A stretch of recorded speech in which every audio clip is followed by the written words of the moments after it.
Bonjour, aujourd'hui correction de l'examen 2020 du BIA avec la partie 3, études des aéronefs et des engins spatiaux, et des 5 questions supplémentaires de CAEA, hein, sachant que les 20 premières questions de CAEA sont communes à l'épreuve du BIA et du CAEA. Voilà. On commence par la première question, sachant, vous allez voir des photos en couleur, tout ça, le jour de l'examen, c'est souvent du noir et blanc, de mauvaise qualité, donc vous soyez pas surpris le jour de l'examen, hein. Je vous répète ça à chaque fois, mais voilà. Alors, sur cette photographie, on peut apercevoir une aile d'un avion monomoteur, identifier les parties, différentes parties de cette aile.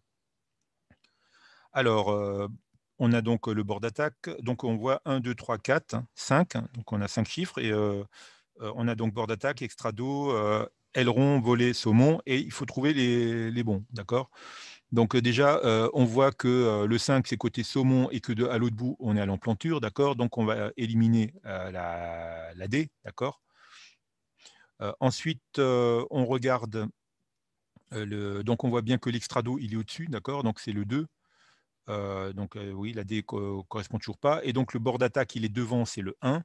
Le côté hélice, hein, on voit un petit peu l'hélice là-bas. Et le bord de fuite, c'est de l'autre côté, d'accord? Sachant que il reste donc le débat entre les volets et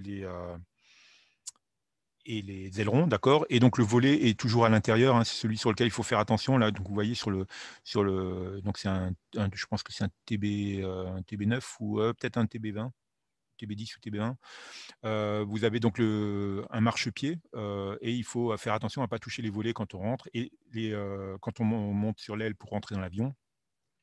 Donc ça, c'est au niveau du 4, hein, donc les volets, c'est 4.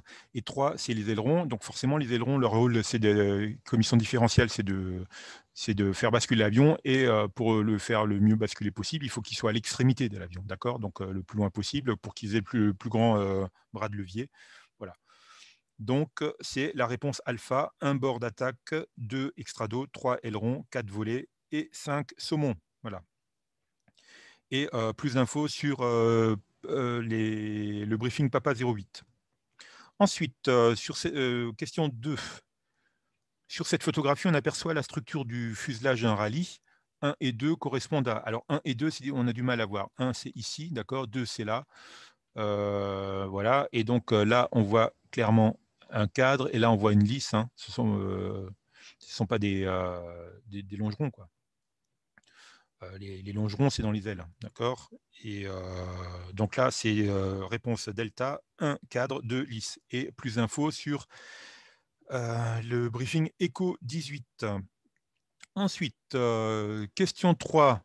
Donc là, on voit un empennage, hein, donc la partie arrière d'un avion.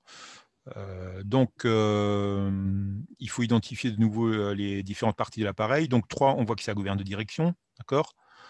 1, c'est la profondeur, hein, et 2, c'est le plan stabilisateur, d'accord. Donc 3, la gouverne de direction, je l'ai où? Je l'ai en B et en C, d'accord. Et la gouverne de profondeur, j'ai voilà, en B et en C aussi pour le 1. Et donc, j'ai débat entre la dérive et le plan fixe horizontal. Donc, on voit bien que le 2, c'est pas la dérive, hein. La dérive, elle est verticale. Et là, on a le plan fixe horizontal. Voilà. Donc, on l'appelle aussi plan fixe horizontal. Donc, c'est la réponse Charlie. D'accord. Et plus d'infos sur le briefing ECO 14. On continue avec la question 4.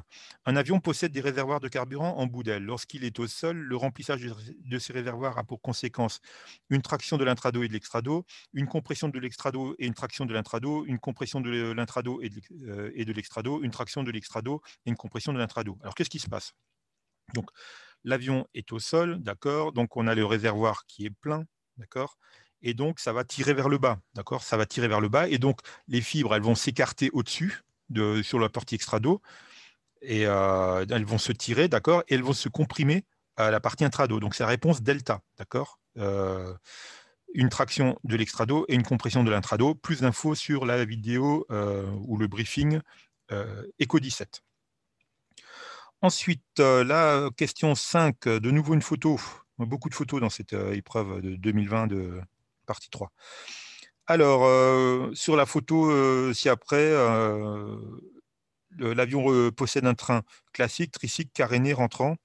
Alors, et déjà, on voit qu'il n'est pas rentrant, d'accord, on voit qu'il est fixe. hein. Ensuite, on voit qu'il n'y a pas de carénage, hein, il n'y a rien qui est pour protéger les roues et pour les rendre plus aérodynamiques. Et en fait, donc c'est un train tricycle avec une roulette de nez devant. D'accord, c'est pas un train classique avec une roulette de queue derrière. Donc c'est réponse, bravo, tricycle. Et plus d'infos, briefing éco 15. On continue avec la question 3-6. Durant un cycle de fonctionnement d'un moteur à piston 4 temps, le seul temps qui produit de l'énergie mécanique utile pour la propulsion est l'admission, la compression, l'échappement, la combustion détente. C'est évidemment la combustion détente. Hein. Réponse delta. Et plus d'infos dans le briefing ECO 23. Ensuite, l'image suivante représente lequel des instruments de radionavigation. Donc, radiocompas, VOR ILS, le DME, le GPS. Donc, c'est pas le radiocompas. Le radiocompas, c'est une flèche, vous vous rappelez, c'est une flèche qui va vous donner un gisement vers la gauche ou vers la droite. Voilà. Ce n'est pas non plus le DME. Le DME, il vous donne juste des chiffres, une distance, d'accord, une distance en nautique de la station, une distance oblique. Ce n'est pas un GPS qui vous donne une carte en général, d'accord. Donc, on a là un VOR ILS, d'accord. Donc, c'est un VOR qui sert aussi d'ILS. C'est la réponse bravo. Plus d'infos sur les vidéos novembre 16 et novembre 29, donc la partie navigation. Ensuite, question 3.8. L'horizon artificiel vous indique cette position. Votre avion est cabré et incliné à gauche, en piqué et incliné à droite, en piqué et incliné à gauche, en cabré et incliné à droite. Donc là, de nouveau, hein, une belle photo en couleur. Le jour de l'examen, elle sera probablement en noir et blanc grisé. Donc le gris clair, ce sera le ciel. Le gris foncé, ce sera le sol. D'accord. Donc là, on a du bleu et du marron, du bleu clair et du marron foncé, c'est plus facile. Et là, on voit clairement que l'avion, la maquette, elle vise le ciel, d'accord. Donc, on n'est pas en cabré, on n'est pas en piqué, on est en cabré, d'accord. Donc, on élimine Bravo et Charlie. Et on voit que la maquette, on voit que l'horizon penche à droite. Donc, la maquette, elle est à gauche. Donc, l'avion, il tourne à gauche, d'accord, de 15 degrés même, on peut mesurer, d'accord. Et donc, il est incliné à gauche, ok. En cabré et incliné à gauche, c'est donc la réponse alpha. Et plus d'infos sur cet instrument horizon artificiel dans le briefing ECO 34. Question 9. En avion, l'action qui permet une rotation autour de l'axe de tangage est un déplacement en avant ou en arrière du manche, un déplacement latéral du manche, une poussée à gauche ou à droite sur les ballonniers, un déplacement latéral du manche et simultanément une poussée des ballonniers. Donc, c'est évidemment la réponse alpha, un déplacement en avant ou en arrière du manche, d'accord. Donc, l'axe de tangage, vous vous rappelez, c'est la danse, on est dans la salle de danse, hein, c'est l'axe Y hein, qui traverse l'avion de part et d'autre, hein, transversal donc. Plus d'infos sur la vidéo ou sur le briefing ou sur la page du site internet Papa 16. Voilà. Ensuite, la question 10. Alors, la question 10, elle est polémique. Donc, l'âme d'une nervure peut être ajourée dans un réservoir de carburant pour servir de barrière anti-flot, laisser passer les éléments de commande, concentrer la masse au point de torsion important, solidifier la nervure afin de garder le profil. Donc, la réponse attendue, c'était servir de barrière anti-flot. Mais en fait, on n'ajoure pas elle n'est pas ajourée pour servir de barrière anti-flot parce que le fait d'ajourer, c'est-à-dire de faire un trou dans la nervure, eh ben, ça diminue la barrière anti-flot. Si vous ne vous ajourez pas la nervure, elle est complètement pleine et il y a plus, il y a une barrière anti-flot complète, quoi, en quelque sorte. Donc c'est absurde, c'est le contraire. Donc la logique aurait voulu que ce soit plutôt concentrer la masse au point de torsion important, c'est-à-dire que en fait, on ajoure, mais on n'ajoure pas partout parce que sinon on casse la structure on casse la structure de l'aile. Donc voilà, cette question qui est retombée aussi en 2019, qui était déjà tombée en 2019, moi je la trouve un peu ambiguë. Voilà. Et moi j'aurais répondu Charlie. Je trouve que la bonne réponse c'est Charlie. Mais la réponse attendue, c'est la réponse alpha, servir de barrière anti-flot. Voilà. Donc on va apprendre ça par cœur et on va appliquer ça comme ça. Voilà.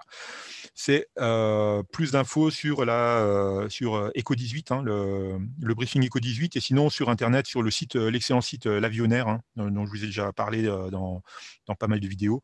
Vous avez des explications à ce sujet.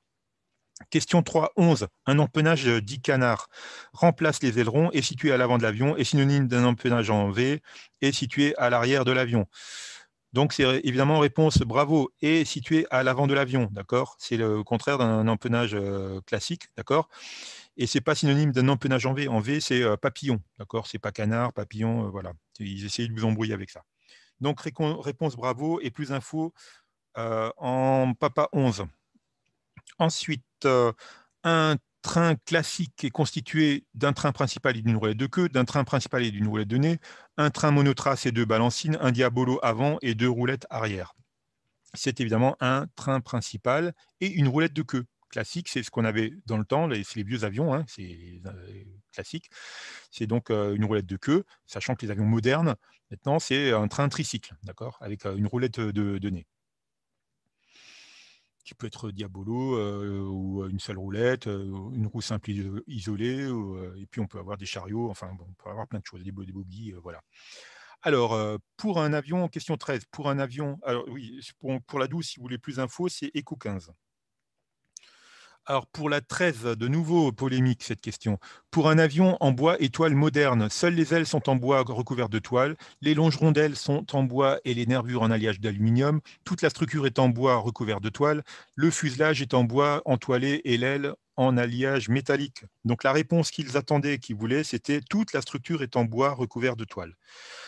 Pourtant, nous, donc dans l'Aéroclub du Calme, j'avais tourné une vidéo récemment, hein, du DR500, donc qui est un avion récent, hein, et qui, lui, a seul les ailes qui sont en bois recouvert de toile et le reste est métallique. D'accord. Donc, vous pouvez trouver cette vidéo, le lien vers cette vidéo sur la page Eco 18. Hein, voilà.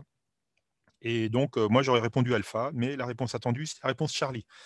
Et cette question est aussi tombée en 2019. Donc voilà, il faut retenir les réponses qu'ils attendent. Quoi, voilà. Question 14. Pour effectuer une rotation autour de l'axe de roulis, le pilote doit modifier la profondeur à l'aide du compensateur, déplacer le manche en avant ou en arrière, déplacer le manche à gauche ou à droite, actionner le palonnier. Alors le roulis, c'est quoi? Vous vous rappelez, le roulis, c'est ce qui rend malade en bateau. Hein, donc on est sur le côté du bateau, le bastingage, et ça monte, ça descend, ça monte, ça descend. Donc c'est par rapport à l'axe pas transversal, longitudinal, qui traverse dans le sens de la longueur, d'accord, l'axe des X qui va vers l'inconnu, vers devant. Voilà.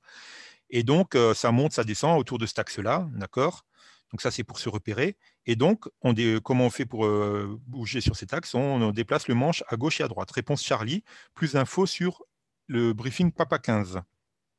Ensuite, cet instrument, aux erreurs près, mesure la vitesse de l'aéronef par rapport à l'air, la vitesse de l'aéronef par rapport au sol, la vitesse verticale d'un aéronef, la vitesse absolue d'un aéronef.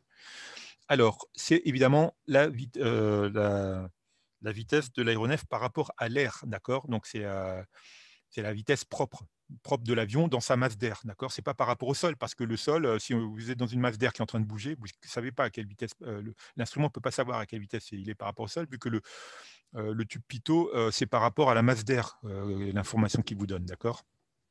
Donc, c'est la réponse alpha. Et plus d'infos sur le badin, donc sur cet instrument qui est l'anémomètre, hein, qu'on appelle aussi l'anémomètre, c'est le briefing Eco 37. On continue avec la question 16. Donc, page suivante. L'anémomètre est un instrument qui mesure la pression totale uniquement grâce à la sonde pitot, la pression statique uniquement grâce au capteur de pression présent sur le fuselage, la pression dynamique à partir des pressions totales et statiques, la vitesse verticale de l'avion. C'est évidemment la réponse Charlie, hein, la pression dynamique à partir des pressions totales et statiques. C'est-à-dire on a la pression totale, c'est-à-dire dynamique plus statique qui rentre dans le tube pitot et qui arrive donc à l'intérieur de la capsule anémométrique, hein, d'accord, donc comme une capsule de Vidi mais percée, d'accord, donc voilà.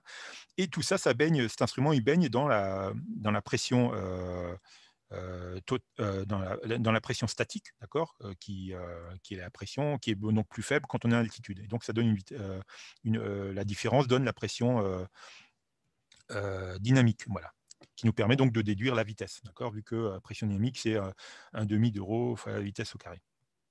Donc ça, c'est la loi de Bernoulli, hein, la formule de Bernoulli qu'on avait vue tout au début. Voilà. On continue avec les ailes. Alors, laquelle de ces ailes confère le plus de stabilité de l'avion? Alors, dièdre négatif, monoplan aile basse, dièdre positif. Donc, à votre avis, c'est lequel qui est le plus stable? C'est évidemment le 3, dièdre positif, d'accord? Donc, c'est réponse delta, l'aile numéro 3.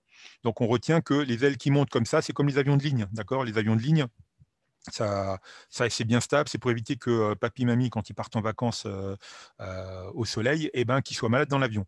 Par contre, les dièdres négatifs, là, vous voyez, le premier avion, il a les ailes vers le bas plutôt, donc c'est beaucoup plus en mode avion de chasse ou même en mode Star Wars, d'accord. Donc c'est beaucoup plus manœuvrable, mais ça rend malade. Voilà. Ok, donc c'est comme ça qu'on va le retenir pour la stabilité et la manœuvrabilité avec les dièdres. Voilà. Ensuite, question 18. Dans un turbopropulseur, l'air suit le trajet suivant. Alors, échappement, turbine, chambre de combustion, compresseur, compresseur, chambre de combustion, turbine, échappement, turbine, compresseur, chambre de combustion, échappement, compresseur, échappement, chambre de combustion, turbine. Donc là, on fait un petit dessin, hein, le jour d'examen. Et donc, on dessine un turboprop très rapidement. Donc, au milieu, pof, on a la chambre de combustion. Devant, on a quoi? Eh ben, il faut comprimer l'air. Donc, on a le compresseur. Et derrière, on a quoi? Ben, derrière, on a la turbine qui tourne, d'accord? Et tout au bout, on a l'échappement. Donc, c'est compresseur, chambre de combustion, turbine, échappement. C'est la réponse. Bravo. OK.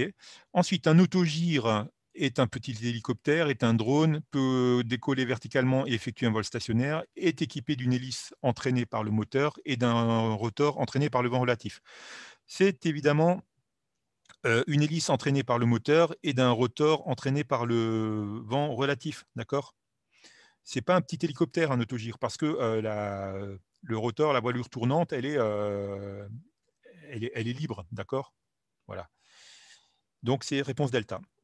Enfin, dernière question du BIA. Le rotor anti-coupe de l'hélicoptère permet de contrôler la rotation autour de l'axe de lacet, la rotation autour de l'axe de tangage, autour de l'axe de roulis ou la vitesse ascensionnelle. Donc, le rotor anti-coupe, vous vous rappelez, c'est ce qu'il y a au fond, à l'arrière, hein, parfois dans un fenestron.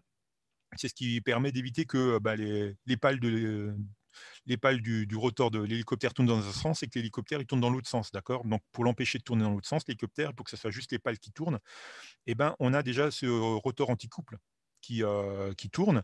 Et ensuite, ben, si on fait tourner plus vite ou moins vite, ça permet de tourner autour de l'axe de lacet, donc l'axe vertical, hein, l'axe Z vertical par rapport à l'hélicoptère. D'accord. Voilà. Donc le lacet, vous vous rappelez que c'était ça parce qu'on allait lacer dans la montagne. Et puis voilà. Bon. On continue avec les questions du CAEA. Donc les questions du CAEA, on en a 5 de nouveau. Donc, dans un cylindre de moteur à 4 temps, lors de l'explosion ou de la combustion, les soupapes sont fermées, les soupapes sont ouvertes, les soupapes d'admission sont ouvertes et les soupapes d'échappement sont fermées, les soupapes d'échappement sont ouvertes et les soupapes d'admission sont fermées. Alors, les soupapes sont tout le temps toutes fermées, sauf dans 2 cas. Hein.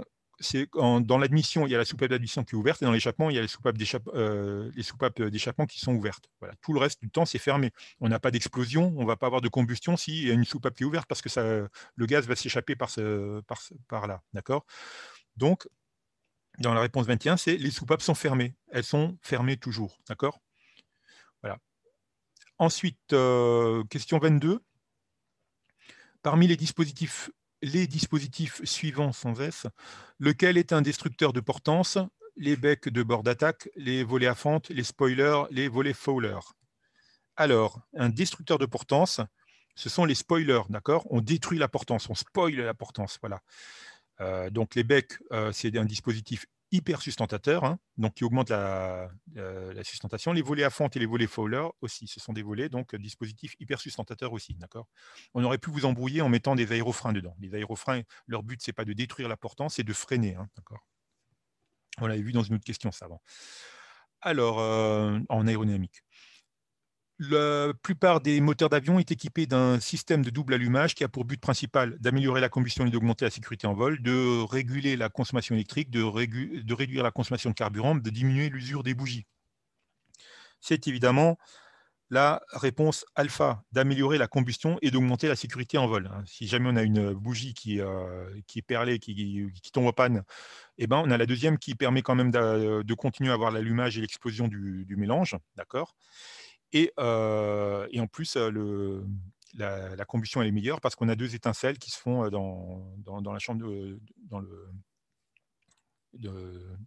j'allais dans la chambre de combustion. Ben oui, c'est une chambre de combustion aussi. Ouais.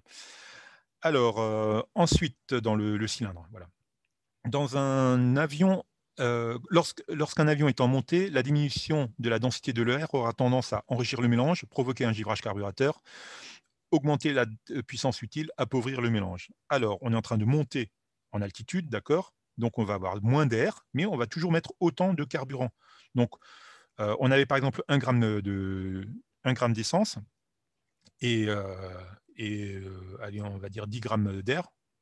Et ben, on va monter, on n'aura plus que 5 grammes d'air. Et ben, du coup, on va avoir une concentration en essence, en carburant beaucoup plus forte, d'accord? Donc, on va enrichir le mélange, d'accord? Et donc, l'objectif, ça va être d'appauvrir le mélange. La diminution de la densité d'air enrichit le mélange et donc le pilote, il faudra qu'il enrichisse le mélange, qu'il appauvrisse le mélange avec la commande de richesse. Voilà. Et le dosage air essence idéal pour un moteur à piston est de, alors, est-ce que c'est, donc déjà, c'est 1 gramme d'essence pour une certaine quantité d'air, d'accord? Et c'est combien? Eh ben, c'est pas 10 grammes d'air, c'est 15 grammes d'air, d'accord? Voilà. Je vous ai mis avant 10 grammes d'air, je vous ai un peu piégé. Voilà, c'est 15 grammes d'air. Donc, c'est la réponse alpha, 1 gramme d'essence pour 15 grammes d'air.